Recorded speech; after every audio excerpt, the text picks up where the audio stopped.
Welcome back my YouTube channel Old Car Stories, where we celebrate the timeless machines that once ruled the roads.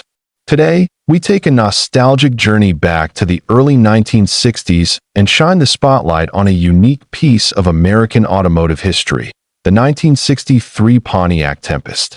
A car that was more than just a family sedan, it was a quiet pioneer in engineering, design, and innovation. The 1963 Pontiac Tempest was part of General Motors' compact car wave, but it stood apart for reasons far beyond its size.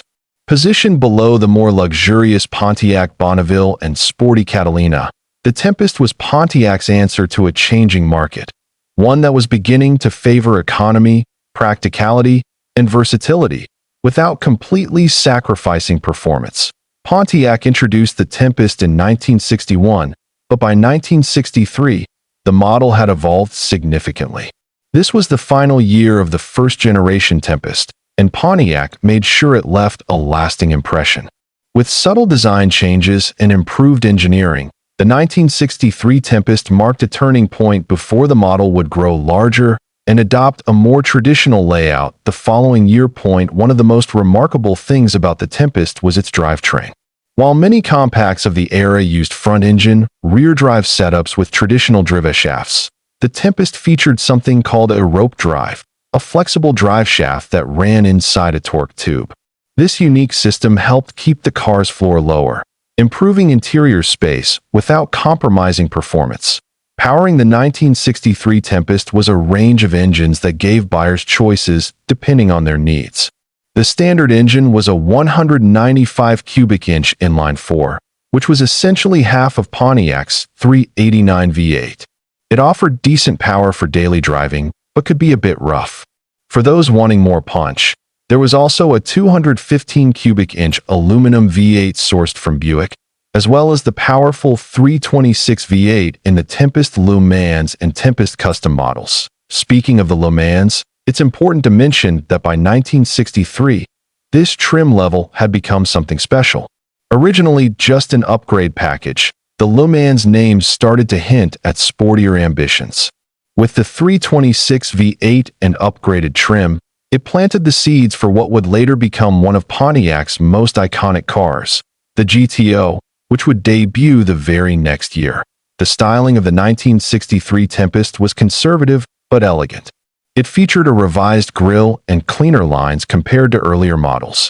The body was available in a range of configurations including a two-door coupe, four-door sedan, station wagon, and convertible.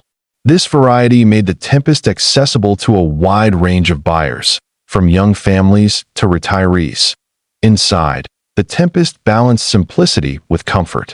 It had straightforward instrumentation, bench seats, and durable materials. It wasn't flashy, but it wasn't bare bones either.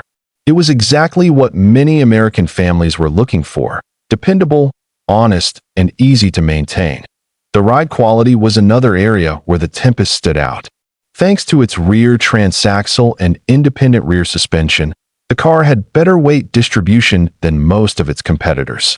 This gave it surprisingly composed handling for a compact car in its class and era. Of course, the Tempest wasn't without its quirks.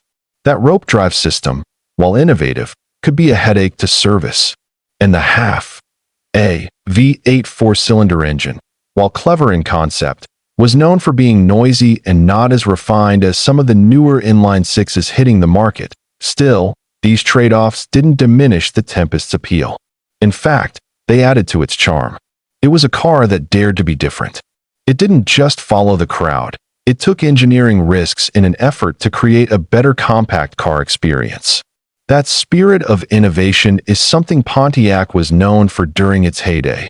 Production numbers for the 1963 Tempest were strong, with over 131,000 units built. That included nearly 60,000 Sierra Leone's Mans models, which showed just how much buyers appreciated the added style and performance. Pontiac had clearly tapped into something special with this car. What makes the 1963 Pontiac Tempest even more fascinating today is how it fits into the larger Pontiac story.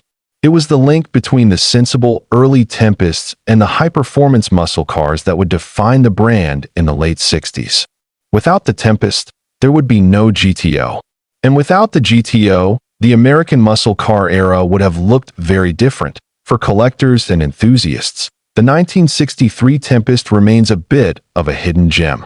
It's not as flashy as a Firebird or as famous as a Trans Am, but it has a unique engineering pedigree and a charm all its own.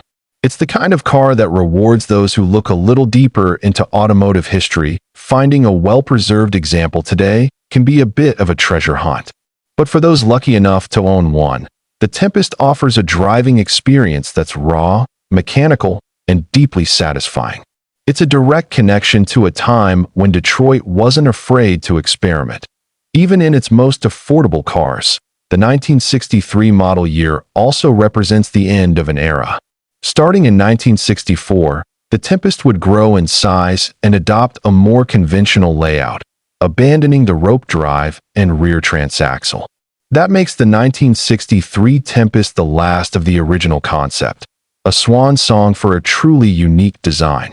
Even today, the Tempest continues to teach us lessons. It reminds us that innovation doesn't always have to be loud or aggressive. Sometimes, it's the quiet revolutionaries, the cars that do things differently behind the scenes, that push the industry forward in the most meaningful ways. The next time you see a 1963 Pontiac Tempest at a classic car show or in someone's garage, take a moment to appreciate what it represents.